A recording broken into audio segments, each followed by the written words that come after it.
ሰላም ለክ በስመ አብ ወወልድ ወመንፈስ ቅዱስ አሐዱ አምላክ። ሳይገባን እንደ ኃጢአታችን ብዛት እንደ ሰውነታችንም ክፋት ሳይመለከት በቸርነቱ በይቅርታው አቅፎን ደግፎን እስከዚህች ዕለትና ሰዓት አድርሶን በዚህ በተቀደሰው ተራራ ለተቀደሰ ዓላማ በቤቱ የሰበሰበን የድንግል ማርያም ልጅ መድኃኔዓለም ከፀሐይ መውጫ እስከ ፀሐይ መግቢያ በፍጥረታት ሁሉ አንደበት ስሙ የተመሰገነ ይሁን። እንደ እግዚአብሔር መልካም ፈቃድ የጀመርነውን ተከታታይ ትምህርት እንቀጥላለን። የሐዋርያት ሥራ የጀመርነው ባለፈው ያልነበራችሁ የሐዋርያት ሥራ ዋናው መሰረታዊ ነገሩ እሱ አስበን ለእናንተ መማማር እንድንችል ያደረግንበት ምክንያቱ ማንኛውም ክርስቲያን ክርስትና የሚለውን ሃይማኖት እንዴት ተመሰረተ፣ እንዴት አደገ፣ ሲመሰረት ጀምሮ ምን ገጠመው፣ የገጠመውን ችግር እንዴት አለፈው የሚለውን አጠቃላይ የክርስትና እና የክርስቲያኖችን ሕይወት በደንብ የሚዳስስ የመጽሐፍ ቅዱስ ክፍል ስለሆነ በዚህ ዙሪያ ላይ ብንማማር፣ አንደኛ ክርስቲያን ማለት ምን ማለት ነው? ክርስቲያን መቼ ጀመረ? እንዴት ክርስቲያን ተብለን ተጠራን? በየት ሀገር ክርስቲያን ተብለው ተጠሩ? የመጀመሪያዎቹ ክርስቲያኖች እግዚአብሔር ሲጀምር ሥጋ ለብሶ በዚህ ምድር ላይ እየተመላለሰ ሲያስተምር በእነማን ጀመረው? በስንት ሰዎች የሚለውን ባለፈው በደንብ አይተናል ማለት ነው።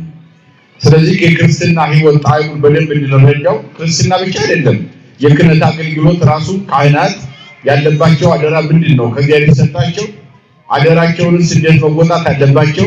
መጀመሪያ ይህንን ስርዓተ ክህነቱን ትምህርተ ክህነቱን ተረክበው ዓለምን አልጫውን ዓለም ለማጣፈጥ ጨለማውን ዓለም ለማብራት ዋጋ የከፈሉ አባቶቻችንን ካህናት አይተው እንዴት መረዳትና እንዴት ሕዝብ መምራት ማስተማር እንዳለባቸው አስረግጦ የሚነግረን የመጽሐፍ ቅዱስ ክፍል ስለሆነ ይህንን መርጠነዋል ማለት ነው። ምዕራፍ 1 ባለፈው ከፋፍለን አይተናል። ዛሬ ምዕራፍ 2 እንቀጥላለን። የባለፈው በጸሎት ጸንተው በቤተ መቅደሱ እግዚአብሔርን ደጅ ጠኑ እንደነበረ 120 ቤተሰብ ተመልክተናል። በጸሎታቸው መካከልም ደግሞ የአምላካችን እናት ድንግል ማርያም አብራቸው እንደነበረች እሷን ይዘው በተዘጋ ቤት እየጸለዩ እንዳለ ባለፈው አይተናል። አሁን የዛሬው ስንመለከተው የጸሎታቸው ውጤት በቤተ መቅደሱ የመጽናታቸው ውጤት ምን አመጣ ስንል የመንፈስ ቅዱስ ጸጋ ከሰማይ ወርዶ እንዲቆጣጠራቸው አድርጓል ማለት ነው። ሰዎች በአንድ ላይ ብለው ሲጸልዩ ጸጋ መንፈስ ቅዱስን ያገኛሉ። አንድ ልብ ሆነን ስንጸልይ ይጸልዩ በአሐዱ ልብ ወይስ ጸበሉ ለጸሎት በአሐዱ ልብ ክቡረ ወማርያምሰ እሙ ለኢየሱስ ሀለወቱ ሲሆኑ በአንድ ልብ ሆነው በአንድ ሀሳብ ሆነው ለጸሎት ይተጉ ነበረ። በዚያ በሚተጉበት ሰዓትም የኢየሱስ እናት ማርያም አብራቸው ነበረች ብሎ መጽሐፍ እንደነገረ በህብረት በአንድነት በአንድ ልብ ሆነው ሲጸልዩ እንደነበረ መጽሐፍ ይነግረናል። አሁን የዛሬውን ስንመለከተው ደግሞ ዋመ ተፈጸመ መዋዕለ ጴንጠቆስጤ ነው የሚለው። ይህ እንግዲህ 50ኛው ቀን የምንለው ነው። በተፈጸመ ጊዜ ወይም ጴንጠቆስጤ ይላል። በሁለቱም መተርጎም ይቻላል። የግሪክ ቃል ነው ወይም የግሪክ ወርድ ነው። ወደኛ ስናመጣው በዓለ 50 ብለውታል የኛ ሊቃውንት። በዓለ 50 ከፈለግን ብሉይ ኪዳን ላይ ወስደን ተረጉመዋለን፣ ከፈለግን አዲስ ኪዳን ላይ ተረጉመዋለን። በዓለ 50 ወደ ብሉይ ኪዳን ስንወስደው ይሄ 49 ቀን ሱባኤ ይባላል። ስንት ቀን አልኳችሁ? 49 ቀን። 7 በ7 ሲባዛ ስንት ይሆናል? 7 በ7 ሲባዛ 49 ነው አይደል? ስለዚህ 7 ቀን 7 ቀን 7 ቀን 7 ጊዜ ስንት ይሆናል ማለት ነው?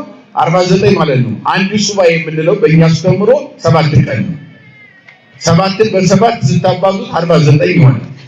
ከዚያ አንደኛዋ ቀን ያቺ አይሁድ ከየአቅጣጫው ተሰብስበው 49ኙን ሱባኤ በዚህ በኢየሩሳሌም አካባቢ ይጨርሳሉ። ከጨረሱ በኋላ በዚያች በአንድ ቀን የሚወያዩባት የመወያያ ቀን አጠቃላይ ስለነበረው ጉዳይ የሚነጋገሩበት ነው ብለው ሊቃውንት አባቶቻችን ይህን ገልጸውታል። ስለዚህ በብሉይ ኪዳንም ነበረ ማለት ነው። ይሄ ባለሰዊት ባለመጸለት የሚባሉ በጣም ወደ 21 በዓላት አሉ። በኦሪት ዘሌዋውያን እንደተተነተነው እንደተገለጸው ከዚያ መካከል አንዱን በዓል የሚያከብሩበት ይሄ ነው። ነገር ግን በዓሉን ይህን ከማክበራቸው በፊት 7 ሱባኤ ይገቡ ነበር ማለት ነው። ከፋርስ፣ ከሜዶን፣ ከጽር፣ ከተለያየ ሀገር ከግብፅም ከተለያየ ሀገር ይሰበሰባሉ። ከተሰበሰቡ በኋላ 7 ሱባኤ 7 ቀን 7 ሱባኤ ይገባሉ። ያንን 7ቱን ሱባኤ ከጨረሱ በኋላ አጠቃላይ በዓላቸውን ያከብራሉ ማለት ነው። በዓላቸውን የሚያከብሩባት ሌላ ቀን አለች። ያቺ 50ኛ ብንላት ያቺ ቀን ነው ማለት ነው። ስለዚህ በዓለ 50 የሚለው ለብሉይ ኪዳን ሲሰጠው በዚያ መንገድ ይተረጎማል። ወደ አዲስ ኪዳን ስናመጣው ደግሞ ጌታችን አምላካችን መድኃኒታችን ኢየሱስ ክርስቶስ ከሰማይ ወርዶ ከድንግል ከተወለደ በኋላ 33 ዓመት በዚህ ዓለም ኖረ። ከዚያም በቀራንዮ ተሰቅሎ ዓለምን አዳነ። ዓለምን ካዳነ በኋላ ወደ መቃብር ወረደ። በመቃብር 3 መዓል 3 ሌሊት አደረ። በመቃብር 3 መዓል 3 ካደረ በኋላ መቃብር ረግጦ የሞትን ማሰሪያ ቆርጦ ከሙታን ተለይቶ በ3ኛው ቀን ተነሳ። ሞታችን በሞቱ ያድርጉ።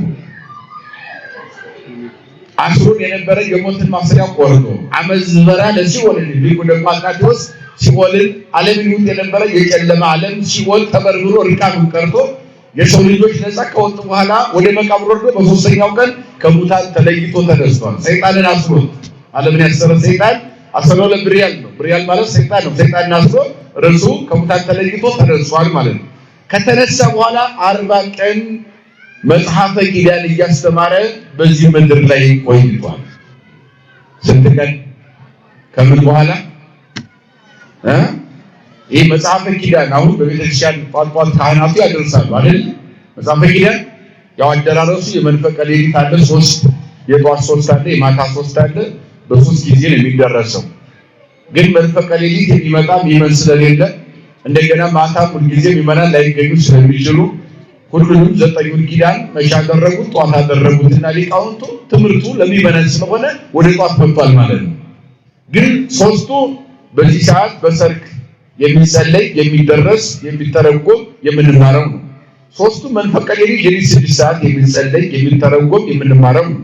3ቱ ደግሞ ጠዋት 12 ሰዓት የሚጸለይ የሚተረጎም ነው። ሕጉና ስርዓቱ ለዚያ ነው። አጠቃላይ 9ኙ ኪዳናት ማለት ነው። እሱም ብቻ አይደለም፣ ትምህርተ ሟቴ ይባላል። ሌሎቹም ደግሞ ኪዳናት አሉ። እነዚህ 7ቱ መጻሕፍተ ኪዳን የሚባሉ አሉ። 7ቱንም ኪዳናት ጌታችን አምላካችን መድኃኒታችን ኢየሱስ ክርስቶስ ማን የደረሰው ማን ያስተማረው ከተባለ ከሙታን ተለይቶ ከተነሳ በኋላ 40 ቀን ያስተማረው ወንጌል ነው። ኪዳን ማን ያስተማረው? ኢየሱስ ክርስቶስ። ስንት ቀን አስተማረው? ከምን በኋላ አልኳችሁ? ከሙታን ተለይቶ ምን ካለ በኋላ ወንጌልን ሳይሞት ነው የሰበከው። ወንጌልን ሳይሰቀል ነው ቀድሞ የሰበከው። ሐዋርያትም አስተምሯል። ከተሉ ለነበረው ሕዝብ እያስተማረ ወንጌልን ቀድሞ አስተምሯል። ከትንሣኤ በኋላ ግን ያስተማረው መጽሐፈ ኪዳንን ነው። ምክንያቱም ሐዋርያት 36 እናቶች ከነሱ መካከል መጥተው ይጠይቁን ነበር። አንተ አርጋለሁ ብለናል፣ እንደምታርግም እናምናለን። ከሰማይ እንደወረድክ ወደ ሰማይ ትወጣለህ። ነገር ግን በዚህ ምድር ላይ አንተ ካረክ በኋላ ቤተክርስቲያን በምልክት ትተዳደር። እንዴት አድርገን እናስተዳድራት? ሕግና ስርዓት ያስፈልጋታል። ለምን አሰራላት ብለው ጠይቀውት ይህንን መጽሐፈ ኪዳንን ጥንቅቅ አድርጎ አስተማረ። ለዚህ ነው መጀመሪያው ላይ ስታነቡ ኪዳኑ ምንድን ነው የሚለው? ኪዳን ዘነገሮሙ እግዚእነ ለሐዋርያቱ ንጹሐን እምቅድመ ዕርገቱ ውስተ ሰማያት እምድረ ትንሣኤሁ ሙታን ቄሱ የሚለው ይህ ነግ ማለት በዘመነ ሐዲስ ማለት ነው። ነግ የሚለው አዲስ ኪዳን ነው።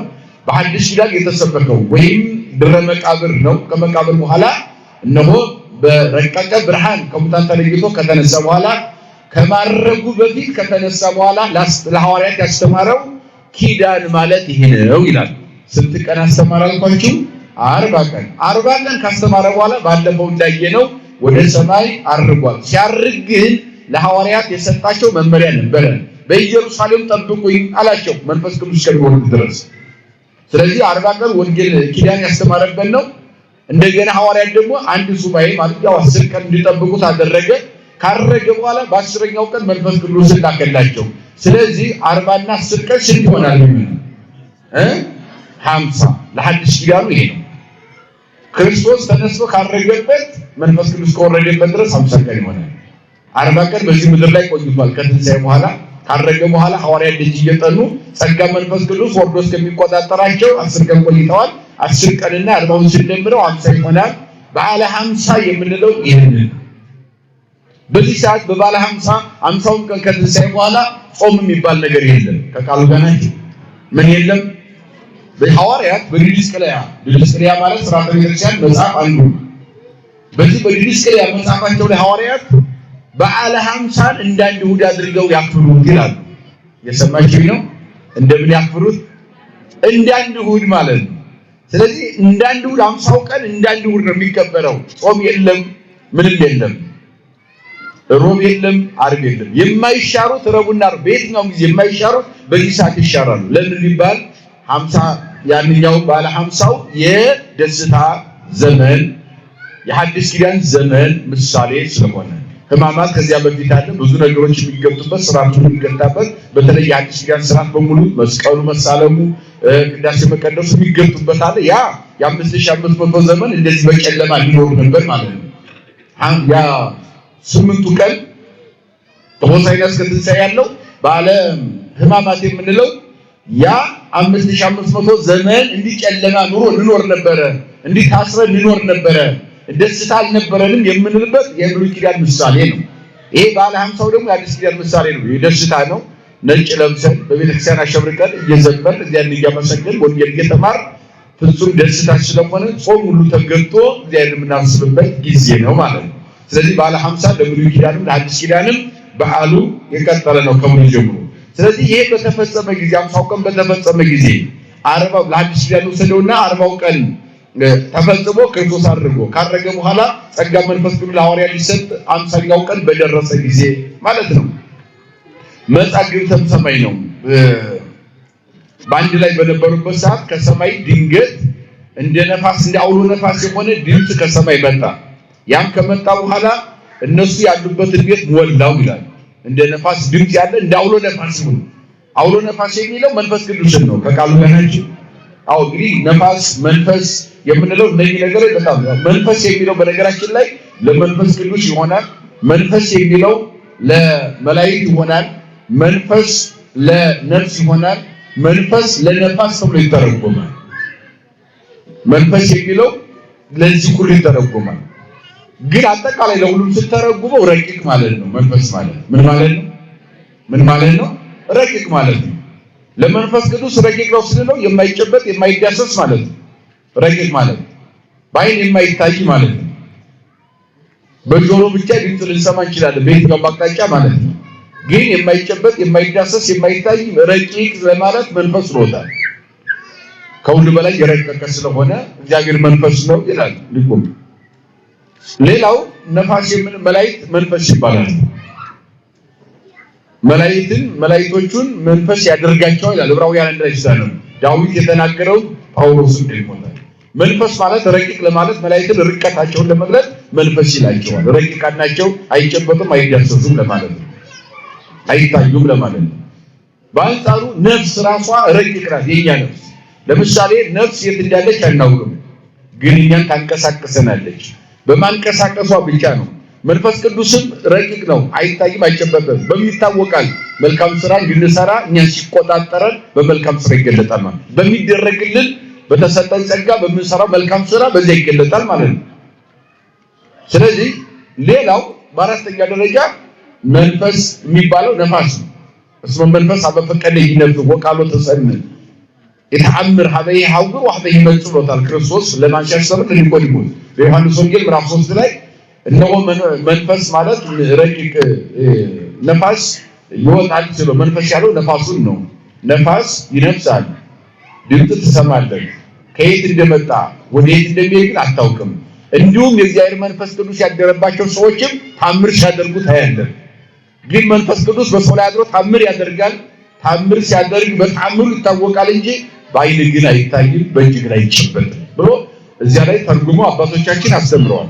ስለዚህ መንፈስ እንዳውሎ ነፋስ ድምፅ መጣና ቤቱን ተቆጣጠረው ማለት ጸጋ መንፈስ ቅዱስ ከሰማይ ወርዶ ሐዋርያትም ያዙበትን ሱባኤ ያዙበትን በጽርሐ ጽዮን የተባለ የማርያም ቤት ነው። የማርቆስ እናት ቤት ነው ጽርሐ ጽዮን። የመጀመሪያው ቤተ መቅደስ የሚባል በዚያ ውስጥ ያሉ መጥቶ ተቆጣጠረ ነው ዋሰራይቆም ልሳናት እሳት ክፉላትን ከእሳት የተከፈለ ወነበረ ዲበኩሎም እንደተከፋፈለ እሳት ላንቃ ሆኖ መጣና ሁሉንም ተቆጣጠራቸው ምን አላቸው የእግዚአብሔር መንፈስ ሁላችን ይቆጣጠራል አዎ ተቆጣጠራቸው ይላል እንደ እሳት ላንቃ የተከፋፈለ መስሎ መጣና መጀመሪያ እንደ ነፋስ ድምጽ አውሎ ነፋስ ድምጽ ሆኖ በኋላም እንደገና ያረቂቅ ነው እንደገናም ደግሞ አሁንም መንፈስ ቅዱስ ጸጋ መንፈስ ቅዱስ ምን አለው እሳት አለው እንደ እሳት ላንቃ የተከፋፈለ ሆኖ መጥቶ ግን ሁሉንም ተቆጣጠራቸው ይላል ያ ማለት ጸጋ መንፈስ ቅዱስ ሲሰጥ ማለት ነው ተቆጣጠራቸው ማለት ሁሉን ነገር ገለጠላቸው ማለት ነው የሚፈልጉትን ነገር ያደርጉ በዚህ ላይ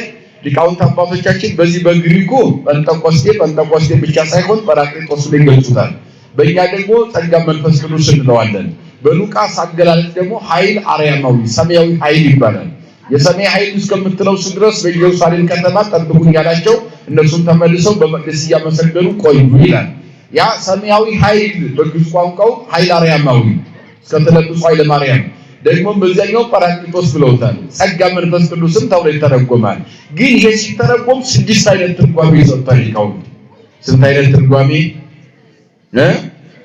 ማለትም 6 አይነት ትርጓሜ ስላቸው መንፈስ ቅዱስ ጸጋ መንፈስ ቅዱስ አገረባቸው ስንል በሐዋርያት ምንድን ያገረባቸው ሰማያዊ ኃይል እንሰጣቸዋለን ብሎ በገባላቸው ቃል መሰረት በመንፈስ ቅዱስ ስጦታ ሰማያዊ ኃይል ተሰጣቸው ያ ሰማያዊ ኃይል ሲተረጎም ስንት አይነት ሀብት ተሰጣቸው በስድስት ይተረጉሙታል ሊቃውንቱ አንደኛው መጽንዒ የሆነ ማለት የሚያጸና ኃይል ነው ከቃሉ ጋር ናችሁ ምን የሚል ኃይል ነው አዎ መጽንዒ ማለት የሚያጸና ኃይል ማለት ነው ከምን ያጸናል ከተባለ ከማንኛውም ነገር ብርቱ የሚያደርግ ማለት ነው ያልበረቱ ሰዎችን የሚያበረታ ማለት ነው በእምነታቸው ብርቱ እንዲሆኑ የሚያደርግ ኃይል ማለት ነው ዛሬ ሰይፍ ስለት የሚቀበሉት ክርስቲያኖች ፊት ለፊት የሚጋፈጡት ከሰይፍ ጋር የሚተናነቁት እሳትና ከተለያየ መከራ ጋር የሚተናነቁ ራሳቸውን አሳልፈው የሚሰጡት ዝም ብሎ እንዳይመስላችሁ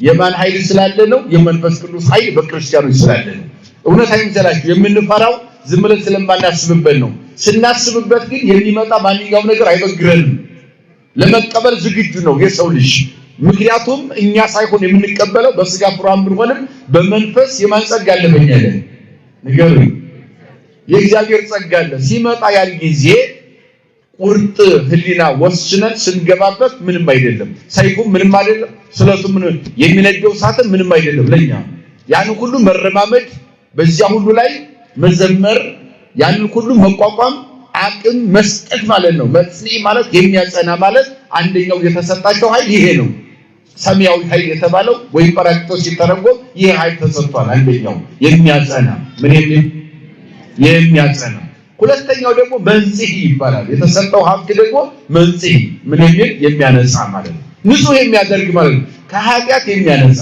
ከምን የሚያነጻ እንግዲህ ዓለምን የኃጢአት ማሰሪያ ሰው ፍቱ ነው አይደል ያላቸው ያንን አጸደቀላቸው ማለት ነው መንጻት እንደሚቻል ንስሐ ገብቶ ይቅርታ ጠይቆ መንጻት የሚያስችል የሀብት ለሐዋርያት ፍጹም ተሰጣቸው በጊዜውም ለነበሩት የንጽህና የቅድስና መንገድ ተሰጣቸው ታደላቸው ማለት ነው እዚያው ስላሉት ሁሉም ንጽህና ተሰጥቷቸዋል ጸጋ መንፈስ ቅዱስ አንቷቸዋል ይሄ የሚያነጻ የሚቀድስ የሚለይ የሚያከብር ማለት ነው ንጹህ የሚያደርግ ከኃጢአት የሚያነጻ ነው ሌላው ሁለተኛው ሶስተኛው ናዛዚ ይባላል ምን ይባላል ናዛዚ ማለት የሚያረጋጋ ሀብት ነው የሰጣቸው ምን የሚያረጋጋ ሀብት በተለያየ ጭንቀት ሐሳብ እንዳይኖርባቸው የሚያረጋጋቸው ያ ጸጋ መንፈስ ቅዱስ ወርዶ ሲቆጣጠራቸው ተረጋጉ የሚያረጋጋ ተረጋግተው ስለ ወንጌል ብቻ እንዲያስቡ ስለ መልካም ነገር ብቻ እንዲያስቡ ዓለምን ወደ ክርስትና እንዴት መቀየር እንዳለባቸው ብቻ እንዲያስቡ ወንጌልን እንዴት መስበክ ለህዝብ ለትውልድ እንዴት ማድረስ እንዳለባቸው እንዲያስቡ የሚያረጋጋ ይሄ ምን ይባላል አልኳችሁ ናዛዚ ይባላል የሚያረጋጋ ሶስተኛው አራተኛው ደግሞ መስተስሪ ይባላል ምን ይባላል መስተስሪ ማለት ኃጢአትን የሚያስተሰርይ ማለት ነው ኃጢአትን የሚያስተሰርይ ኃጢአት ሰርተን ከኃጢአት ነፃ የምንሆንበት መንገድ ይሄን የሚሰጥ ማለት ነው ሌላው አምስተኛው ደግሞ ምን ይባላል መሰላችሁ ከሳቲ ይባላል። ምን ይባላል?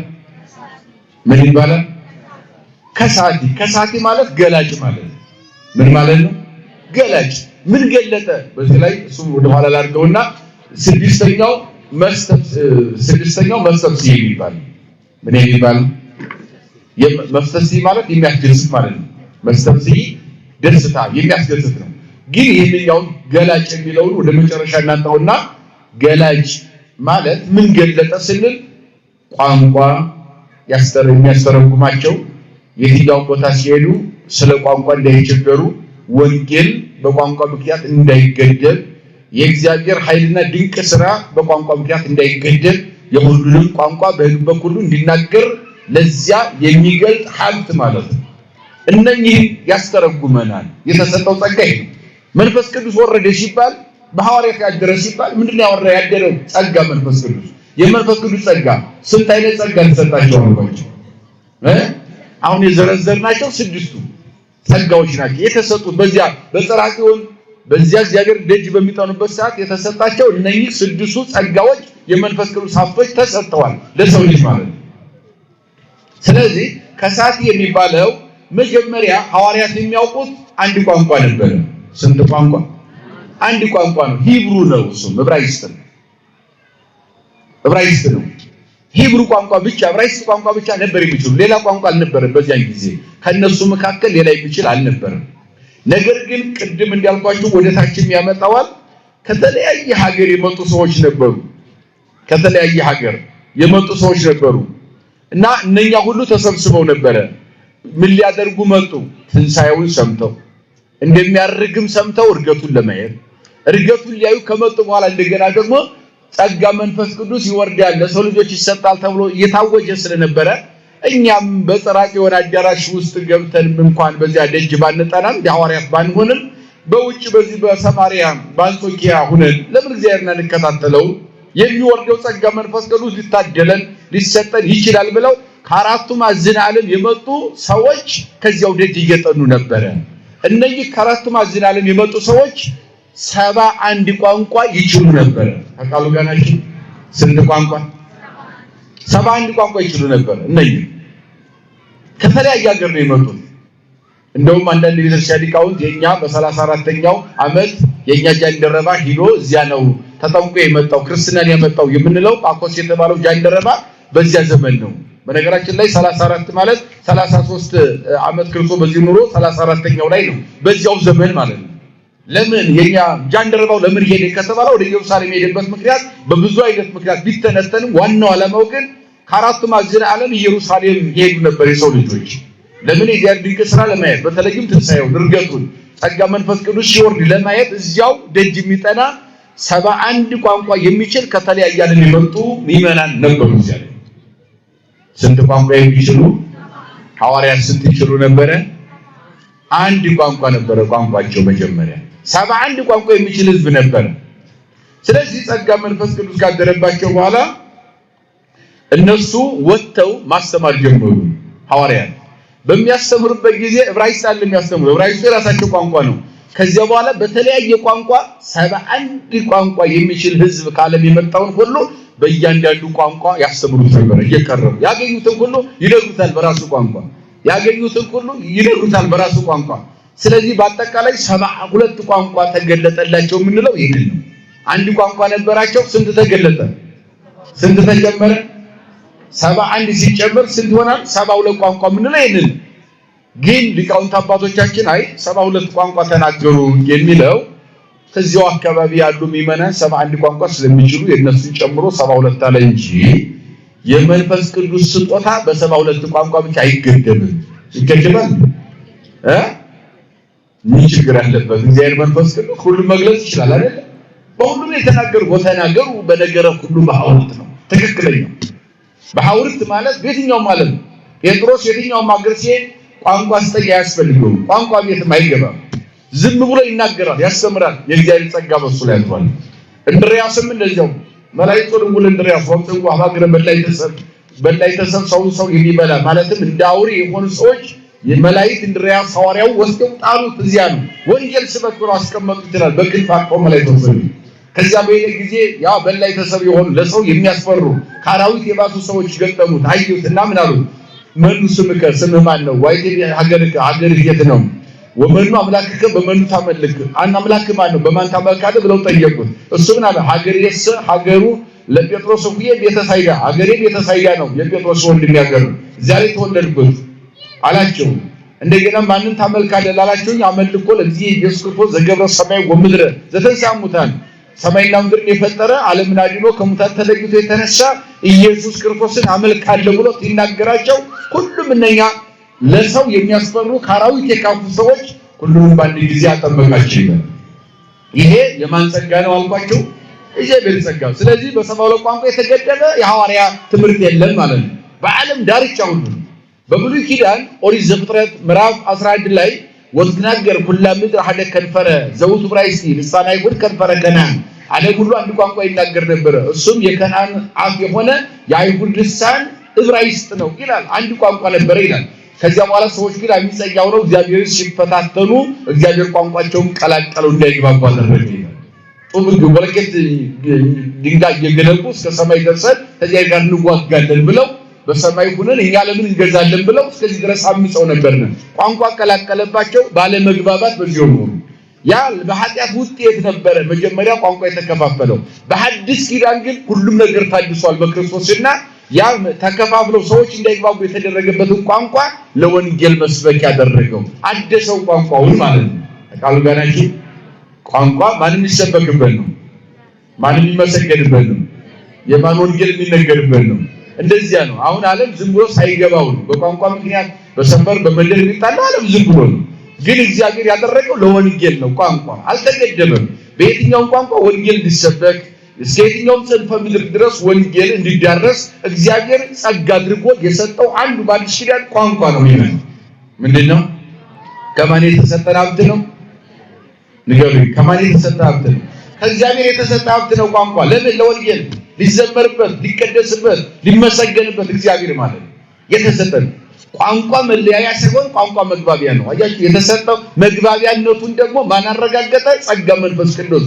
ከተሰጡ ሀብቶች አንዱ ከመንፈስ ቅዱስ ቀጥታ የተሰጠን ብዙ ቋንቋን መግባቢያ አድርጎ ወንጌል ሊሰበክበትና ሰዎች እንዲቀደሱበት ማድረግ ነው።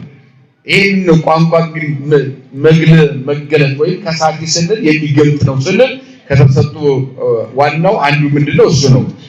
ምናሉ ይሄን በሁሉም ቋንቋ በሚያሰብኩበት ጊዜ ሐዋርያት ወጥተው ሁሉንም ሕዝብ በሁሉም ቋንቋ ሲያስተምሩ በዚህ አካባቢ ያሉት አይሁድ ተገረሙ ይላል። ምናሉ? ተገረሙ። እንደነኚህ እኮ አንድ ቋንቋ ነው የሚችሉት፣ ዕብራይስጥ እኮ ነው፣ እናውቃቸዋለን፣ እዚያው ተወልደው ያደጉ ናቸው። ከየት አመጡት ይሄን ሁሉ ቋንቋ? ይሄን ሁሉ ከዓለም የመጣ በየቋንቋው እየቀረቡ የሚያስተምሩት በሙሉ ይሄን ጸጋ ከየት አግኝተውት ነው? በጣም የተደነቁ አሉ። በዚያ ምክንያት ደግሞ ለክርስቶስ በምቀኝነቱ ክርስቶስን አሳልፈው የሰጡ የገደሉ፣ የሰቀሉ፣ የገረፉ፣ ምራቅ የተፉ በአንጻሩ ነጋ ደግሞ ሐዋርያትን ይዘባበቱባቸው ነበራል። ምናሉ? እፎኑን ከምሰምዖሙ ይልብቡ በነገረ ሁሉ በሐውርቲነ በእኛ ቋንቋ ይናገሩ ዘንድ እንዲናገሩ ማን ነው ይሄንን የገለጠላቸው? እንዘ ፍጥረትነ ጳርቴ ወሜድ ወኢላሚቴ ነው። ኢላሚቴ ጳርቴና ሜድ ነው የኛ ቋንቋችን። በእኛ ቋንቋ በራሳችን ነው እያስተማሩ ያሉት። ማን ነገራቸው? ጳርቴውን ማን ነገራቸው? ሜድ ማን ኢላዊቴን ማን ነገራቸው? በዚህ ቋንቋ እንዲያስተምሩ ከየት ያመጡት ነው ብለው ተገረሙባቸው ይላል። ይቀጥልና ከዚያ በኋላ ጴጥሮስ ምን አለ? ወለሂ ነበሩ ጴጥሮስ ምስክርነት ወለሂ ነበሩ ማእከለ አፍላግ ዘሶርያ ይሁዳ ወቆጶዶቅያ ወፍንጦስ ወሰማርያ ወእስያ በእስያ በፍንጦስ በአፍሪንጊያ በይሁዳ በሰማርያ በዚህ ሁሉ ያሉትን ምዕመናን ተሰብስበው ስለነበረ እነሱን ያስተምሩ ነበርና ግብጽ ከግብጽም የመጡ ነበሩ። እንደ ወለሊቢያ ከሊቢያ የመጡ አሉ። ወለሂም ቀርኔን ከቀርኔን ወይም ቀራኒዮ ከዚህ አካባቢ የመጡ አሉ። ወለሂ መጡ ሮሜ ከሮሜም የመጡ አይሁዶች አሉ። አይሁድ ፈላሲያን ተሰደው የነበሩ ስደተኞች አይሁድም ለዚህ ጉዳይ መጥተው ነበር። ይሄንን ድንቅ ስራ ለማየት ክርስቶስ ማረጉን መንፈስ ቅዱስ መላኩን ይህን ለማየት ወለሂም ቀርጤስ ከቀርጤስ ወአረብ ከአረብ ወናሁን ሰሞኑ ይብቡ በነገረ በሐውርቲነ ሪያቱ ለእግዚአብሔር የእግዚአብሔርን ድንቅ ስራ በእኛ በነገር በእኛ ቋንቋ ይናገሩ ዘንድ እነኝን እየሰማናቸው ነው ብለው ተደነቁ ይላል። አሁን እዚህ ላይ እየተነተናቸው ያሉ ከተለያየ እዚያው መካከለኛው ምስራቅ አቅራቢያ የመጡ ስለነኛ ነው እየተነተነ ያለው። ሌሎችም ከተለያየ አቅጣጫ ከአራቱ ማዕዘን አለ ማጽናፈ ምድር ብሎ ነው የሚዘጋው። እስኪ ማጽናፈ ምድር ማለት የምድር ዳርቻ ማለት ምን ማለት ነው? የምድር ዳርቻ ጥግ የለውም ማለት ያ ማለት ሲዘጋው ትምህርቱን መጀመሪያ እዚያው አካባቢ ያሉትን የአይሁድን በሶሪያ አለ፣ ቆጶዶቅያ አለ፣ እስያ አለ፣ እንደገናም ደግሞ ሊቢያ አለ፣ ወደ ግብጽ አለ፣ ወደ ግብጽ አለ፣ እንደገናም ደግሞ ማይሁድ ማረሚ አለ፣ ከሮማ ሀገር የመጡ አለ፣ አይሁድም ከአረማውያንም እምነት ከሌላቸው የመጡ አጽናፈ ምድር ማለት እስከ ምድር ዳርቻ ማለት ነው። ገደብ የሌላቸው ከተለያየ ሀገር የመጡ ሰዎች ነበሩ። ስለዚህ እነኚህ ሁሉ ያስተምሯቸዋልና እንዴት ብለው ያደነቁ ሰዎች አሉ። መንፈቆሙ ሰሳቅወሙ ዘይብሉም እሉስ ጸግቡ ወሰክሩ። ሌሎቹ ደግሞ ቅድም ያልኳቸው በመልካም እይታ የሚያዩ ሰዎች እንዳሉ በክፉ የሚያዩ አሉና ምን አሏቸው? እነኚህ ወይን ጠጅ ጠጥተው ሰክረው ነው የሚናገሩት የሚጫጫሁት እኮ ምንም አዲስ ነገር የለም ብለው ነቀፏቸው ይላል። ያን ጊዜ ጴጥሮስ ምን አለ? ወቆመ ጴጥሮስ ምስለ አስርቱ ወአሐዱ 12 ሐዋርያት 11 ሐዋርያት ነበሩ። 12ኛው እሱ ነው። 11 ሐዋርያት አብረውታል። ከነሱ ጋር ጴጥሮስ በመካከላቸው ቆመና መናገር ጀመረ። ካልሃ በቃሉ ወይቤ አሰምቶ በቃሉ ተናገረ። አንተም ሰባይ ይሁዳ ወለ ይተነብሩ ኢየሩሳሌም ሁለገሙ በይሁዳና በኢየሩሳሌም በዚህ አካባቢ የምትኖሩ እናንተ የይሁዳ ሰዎች አለ አይምሩ ዘንተ ወስሙኒ ቃሌ እኔ የምነግራችሁ ስሙና ተረዱ አለ። ምን አለ? እኔ የምነግራችሁን ምን በሏል? እንዴት ሰከሩ ትሏቸዋላችሁ? እንዴት ወይን ጠጅ ጠጥተው ነው ትሏቸዋላችሁ? ቅዱስ ጴጥሮስ አሰምቶ ተናገረ በአደባባይ። እንዴት እንደዚህ ትሏቸዋላችሁ? በኢየሩሳሌምና በይሁዳ ያላችሁ ባካችሁ ቃሌን ስሙኝ፣ የምነግራችሁን ስሙኝና ምን በሉ አስተውሉ። ጥሩ አይደለም የምትናገሩ አኮም ከመጥየዘብጎሙ እንደምትታዘቧቸው አይደሉም። እናንተ እንደምትታዘቡት እንደምታስቧቸው አይደለም። ስኩራን እምንቱ እንዘትብሉ እናንተ ሰካራሞች እያላችሁ እንደምትናገሯቸው እንደዚህ አይደለም። እስመነግ ቢሄሩ ወሶበይ ሰለስቱ ሰዓት አንደኛ ጠዋት ነው። ደግሞም ደግሞ ጊዜው 3 ሰዓት ነው። ስንት ሰዓት ነው? የሚገርማችሁ እንደው በቀላሉ በራሳቸው ቋንቋ እንዲገባቸው ብሎ ጠዋት ላይ በሀገራቸው ሕግ አይጠጣም ወይን ጠጅ ተቃሉ ይሆናችሁ እንደው ከ11 ሰዓት በኋላ ከ12 ሰዓት በኋላ ነው በሀገራቸው ወይን ጠጅ ቢጠጣም እንኳን የሚጠጣው ጠዋት አይጠጣም በሀገራቸው። እንኳን መስከር አይደለም ከወይን ጠጅ ጋር ሰው በዚህ ሰዓት አይገናኝም። አንደኛ ጠዋት ነው። ሁለተኛም ደግሞ ጊዜው ስንት ሰዓት ነው አለ? 3 ሰዓት ነው። በዚህ ሰዓት ወይን ጠጅ ጠጡ ብላችሁ እንደታሟቸዋላችሁ በማይታማ ሰው በማይቀበላችሁ ሁኔታ ሰው ያውቃል፣ የሀገሩ ያውቃል። በአጠቃላይ የማይቀበላችሁ ሰው በምቀኝነት ክፉ ነገር በእነሱ ላይ ለምን ታወራላችሁ አለ።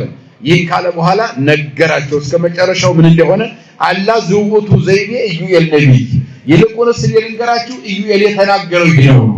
ነቢዩ ኢዩኤል ከደቂቅ ነቢያት ከ12 ደቂቅ ነቢያት አንዱ ኢዩኤል ይባላል። ይሄ በትንቢተ ኢዩኤል ምዕራፍ 2 ላይ ቁጥር 12 ጀምሮ ስታነቡ ኢዩኤል እግዚአብሔር የሰራዊት ጌታ እግዚአብሔር እንዲህ ይላል በኋለኛው ዘመን ወድረ ብዙ መዋዕል ከብዙ ዘመን በኋላ ማለትም ሰው ሁሉ ከመጣው በኋላ ማለትም ተሰቅዬ ከሞትኩ በኋላ ከተነሳው በኋላ ካረኩ በኋላ በ10ኛው ቀን እክሩ ምን መንፈሴ ዲበኩሉ ዘስጋ ስጋ በለበሰ በስጋ ለባሽ ሁሉ መንፈሴን አፈሳለሁ ብሎ ተናግሯል። ምን ብሏ? ወይን ጠጅ ጠጥተው አይደለም ጸጋ መንፈስ ቅዱስ ፈሶባቸው ነው እንጂ የሰከሩት በወይን ጠጅ አይደለም፣ ጠጅ ቤት ሄደው አይደለም። በጸሎት ተወስነው በመቆየታቸው ጸጋ መንፈስ ቅዱስን ደጅ ጠንተው የሰከሩት በመንፈስ ቅዱስ ትምህርት ነው እንጂ የሰከሩት በወንጌል ምስጢር ነው እንጂ በወይን ጠጅ አይደለም። ሰው በሰራ ወይን ጠጅ አይደለም፣ ጠጥተው አይደለም። ጸጋ መንፈስ ቅዱስ ከሰማይ ባፈሰሰላቸው በጸሎት ያገኙት ሀብታቸው ነው። ስለዚህ የሚናገሩት አሁን የመንፈስ ቅዱስ ጸጋ ነው። የማን ጸጋ ነው? ወይ ከቡድን ድረዝም ወአይዲ እግዚአብሔር እንዲህ ብሎ ተናግሯል። ከብዙ ዘመን በኋላ ሰውጥም እነ መንፈስ ሄድ በኩሉ ዘስጋ ወይስ ነበዩ ደቂቅሙ ዋዋልድክሙ ሴቶች ልጆቻችሁ ወንዶች ልጆቻችሁ ትንቢት ይናገራሉ፣ መንፈሴን አፈሳለሁ። ወሊቃውንቲክሙ ህልም ይሐልሙ ሊቃውንቶቻችሁም የተማሩ አስተዋዮችም ህልምን ያልማሉ። ወላይላ ግብርቲ ወይማቲ በሴቶችም በወንዶችም ባሪያዎች ላይ እክሙ እነ መንፈስ ይተ አሚረ ይትነበዩ ያን ጊዜ በታናሹም በታላቁም በሴቱም በወንዱም ላይ መንፈሴን አፈሳለሁ። ሁሉም ትንቢት ይናገራሉ። ምን ይናገራሉ? ከዚያ አዳራሽ የወጣው ሁሉ ትንቢት ይናገር ነበር፣ ሱባኤ ይቆጥር ነበር፣ ሚስጥር ይራቀቅ ነበር፣ ወንጌል ይሰብክ ነበር። ወንጌል ሲሰብኩ ሚስጥር ሲራቀቁም ደግሞ በሁሉም ህዝብ ላይ ነው፣ በፈለጉት ቋንቋ ነው።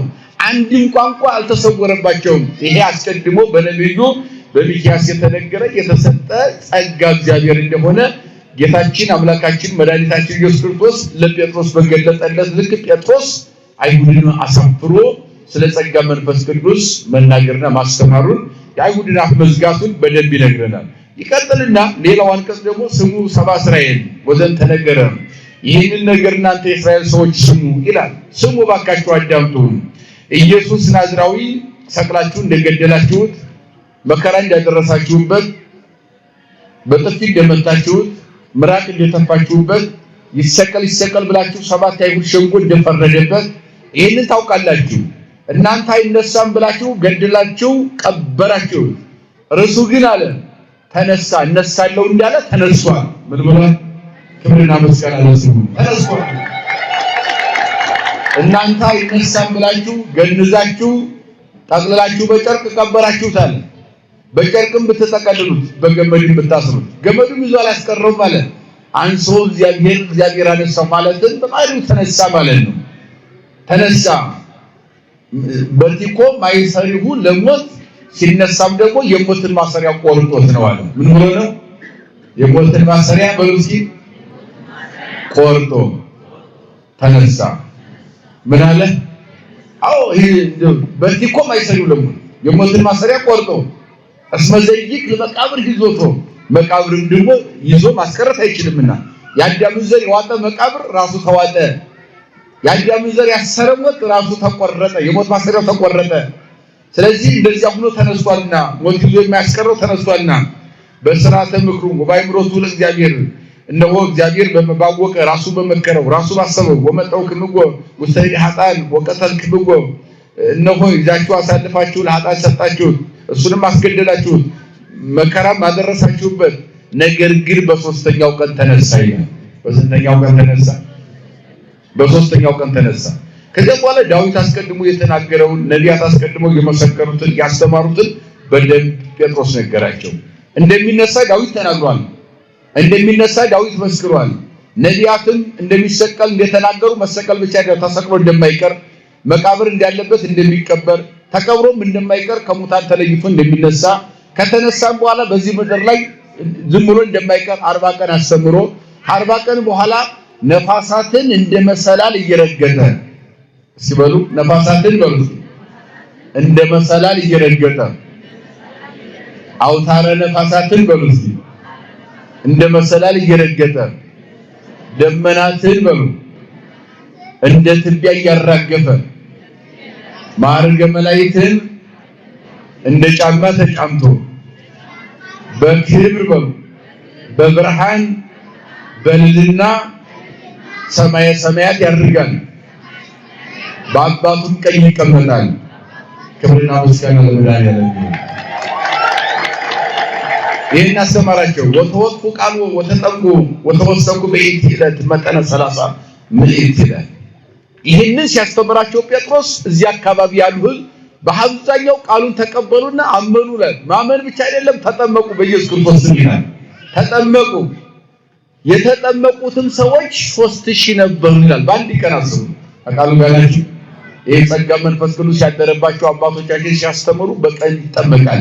ሲጠመቅም ስፍር ቁጥር የሌለው በሺህ የሚቆጠር ጴጥሮስ ይህ ቃል መከራከሩ አያችሁ፣ ጠበቃ መሆኑ ለመንፈስ ቅዱስ በመንፈስ ቅዱስ ጸጋ ቆሞ በማስተማሩ የአይሁድ አፍ በማዘጋቱ 3000 ሕዝብ ተጠምቆ በአንድ ቀን የክርስቶስ አካል ሆኗል። ክብርና ምስጋና ለእግዚአብሔር ይሁን።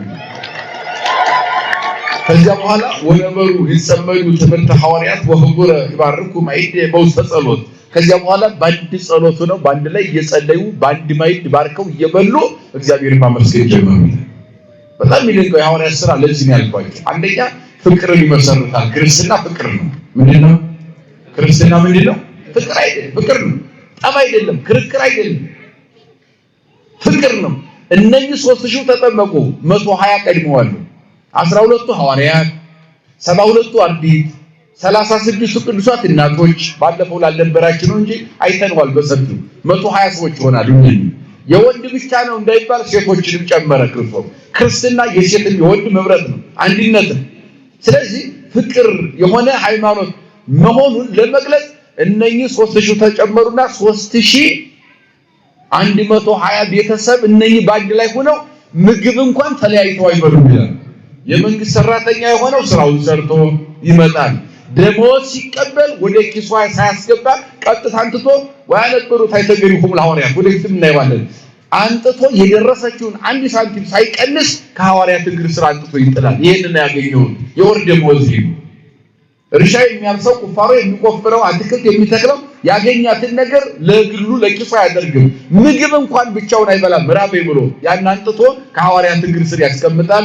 ይህንን ያገኘው ብሎ ስለዚህ ማይዳቸው ሁሉ ባንድ ላይ ነው። ባንድ ይጸልያሉ፣ ባንድ ይበላሉ። እንደዚህ ሁሉ ክርስትና እስከሚሰፋ ድረስ ዛሬ እንደዚህ ዓለምን ያጥለቀለቀው ክርስትና በእንዲህ አይነት መንገድ በፍቅር በጸሎት ባንድ ጸሎት ባንድ ማይት የአባቶቻችን እናቶቻችን ያወረሱን ሕያው የሆነ ከሰማይ የተሰጠን ክርስቶስ የሰጠን ልዩ ጸጋችን ነው ክርስትናችን። ባንድ ላይ ይጸልዩ ነበር። ከዚያ በኋላ ህዝቡን ሁሉ ይፈራቸው ነበር፣ ይጨነቃል። ሌላው ታምርም መንክርም ማለትም ድንቅ ስራ ሁሉ ይደረግ ነበር፣ በሐዋርያት እጅ ይደረጋል። ምክንያቱም ለምጻም ይነጻሉ፣ ዕውራን ይበራሉ፣ ችግር የለባቸውም። አልፈው ሲከዱ የልብሳቸውን ዘርፍ የዳሰሰ ሁሉ ይፈወስ ነበር አለ ሐዋርያት። ይሄ የተሰጣቸው ጸጋ ነው። ማንጻት፣ መቀደስ፣ ኃጢአት ማስተስረይ፣ ቋንቋን መግለጽ፣ መናገር፣ ይህ ሁሉ ቅድም የዘረዘርናቸው የተሰጣቸው ጸጋ ስለሆነ የነበሩ በድሙር ምስለ ነዋይቦም ከገንዘባቸው ጋር አብረው ይኖሩ ነበር። ወጥሪቶም ሰይጥ ወይኩም ለነዲያን በከመ መፍቅዱ ለለሐዱ እርስ በርሳቸው የፈቀዱትን ያህል ተነጋግረው ከገንዘባቸው እነሱ ለራሳቸው የሚሆነው ነገር ካስቀመጡ በኋላ በአንድ ላይ ወስነው ይሄ ለነዲያን ይሰጥ ይለኛ ብለው ማይዱንም ገንዘቡንም ሁሉ ይካፈሉ ነበር። ነዳያን እኩል ከነሱ ማህበር ጋር እኩል ተካፍለው ይበሉ ነበር። እኩል ተካፍለው ምን ይሉ ነበር? ይበሉ ነበር። ነዳያንም እነሱ እየበሉ ነዳያን ያለ ምግብ አይውሉም ነበር። አብረው ይበላሉ፣ አብረው ይጠጣሉ፣ አብረው ይኖሳሉ፣ አይራቆቱም። ወኩሉ አሚረ ይጸመዱ በአዱ ነፍስ በአዱ ህሊና ውስጥ ቤተ መቅደስ ሁሉም ደግሞ አንድ ሐሳብ ሆኖ በቤተ መቅደሱ ለጸሎት ይተጋ ነበር ይላል። ሁሉም ያ ሁሉ ህዝብ ማለት ነው 3100 ያህል በአንድ ላይ ሆነው ወደ ቤተ መቅደስ ይሄዳሉ። በአንድ ላይ ሆነው ይጸልያሉ። ወደ ቤታቸው ሲመለሱ በአንድ ላይ ነው። ማይድም ሲሳተፉ አንድ ላይ ነው። ያገኙትን ገንዘብ ሁሉ በአንድ ላይ አድርገው በአንድ ማይድ ይመገቡ ነበር፣ ይኖሩ ነበር። ወቦሙ መንገስ አበኩሉ ህዝብ በዚህ ምክንያት በህዝቡ ዘንድ ልዩ ክብር ነበራቸው። ምን ነበራቸው? አው ባለመዋልነትና ክብር ነበራቸው። ፍቅራቸው ይሰብክ ነበር፣ አንድነታቸው ይሰብክ ነበር፣ ጸሎታቸው ዓለምን ይማርክ ነበር። ድንቅ ስራም በአባቶቻቸው ፊት ለፊት ይደረግ ነበር። ድውይ ይፈወሳል፣ ለምጽ ይነጻል፣ ዕውር ይበራል፣ ሙት ይነሳል። ይሄን ሁሉ ሲደረግ ዓለም ሁሉ ያያቸው ነበር። የማይድ ስራታቸው የገንዘብ ወደ አንድ ላይ አንተው ነዳያን መመጽወታቸው በአጠቃላይ ፍቅራቸው ዓለምን ሁሉ ይባርክ ነበር፣ ያስደስት ነበር ይላል፣ ይሰብክ ነበር። በዚህ ምክንያት በሁሉም ዘንድ ሞገስና ክብር ነበራቸው። ምን ነበራቸው? ሞገስና ክብር ነበራቸው። እንተ ጸባት ወይስክ እግዚአብሔር ዲዮቆም ለእንደሃዩ በየቀኑ ደግሞ የሚድኑ ሰዎች በእምነት ይጨመሩ ነበር። ምን ይሉ ነበር? አው በየቀኑ ክርስቲያን ይሆኑ ነበር። ከአይሁድ ይመጡ ነበር፣ ከአረማውያን ይመጡ ነበር፣ ከአይዛብ ይመጡ ነበር። አይዛብ የምንላቸው እንጨት ድንጋይ የሚያመልኩ ናቸው። አይሁድ የምንላቸው የአብርሃም ልጆችን የብሉይ ኪዳን እምነት በቂ ነው ክርስቶስን አንቀበልም ያሉ ከነኚህም ይመጡ ነበር። አረማውያን የምንላቸው ደግሞ እንጨትም ድንጋይም እግዚአብሔርንም የማያመልኩ ዝም ብሎ የእንስሳ ኑሮ የሚኖሩ የእንስሳ ባህሪ የተላበሱ ዝም ብለው የእንስሳና የአራዊት ኑሮ የሚኖሩ ይበላሉ፣ ይጠጣሉ፣ ዝም ብለው ይኖራሉ። አምልኮ የሌላቸው እምነት የሌላቸው ማለት ነው። ከነዚህ ከተለያየ የኑሮ ዘይቤ ውስጥ ካሉ ሰዎች በየቀኑ ይጨመር ነበር ይላል። ወደ ክርስትና ይመጡ ነበር፣ የተጠመቁ ይጨመሩ ነበር። በዚህ ምክንያት ይላልና በፍቅር በአንድነት ወንጌል ሲሰበክ ሰዎችን ከየትኛው አቅጣጫ ይዞ እንደሚመጣ በጸሎት በአንድ ልብ መትጋት የጠፉትን ነፍሳት ማንጣት እንደሚችል አስረግጦ የሚነግረን የመጽሐፍ ቅዱስ ክፍል ነው። የሐዋርያት ሥራ ምዕራፍ 2 ይህን የመሰለ ታሪክ በውስጡ የያዘ ነው። ባጭሩን እነግራችኋለሁ። ቤታችሁ ስትሄዱ መጽሐፍ ቅዱስን ደግሞ በደንብ ስታነቡት የበለጠ መጽሐፍ ቅዱስ ለእናንተ ያስረዳቸዋል። ያው እዚህ የምንማማረው እኛ መንገድ ማሳየት ስለሆነ ሙሉ መናገር አንችልም፣ ሰዓትም ይገድበናል። ግን ቤታችን ሄደን መጽሐፍ ቅዱስም የማንበብ ልምድ ቢኖረን ክርስትና ምን እንደሆነ እንዴት እንደተጀመረ እንዴት እንዳደገ በደንብ የሚነግረን የመጽሐፍ ቅዱስ ክፍል ነው። የመከረን የገሰጸን ያስተማረን የሰራዊት ጌታ እግዚአብሔር አምላካችን ከፀሐይ መውጫ እስከ ፀሐይ መግቢያ በፍጥረታት ሁሉ አንደበት ስሙ የተመሰገነ ይሁን። ይቆየን።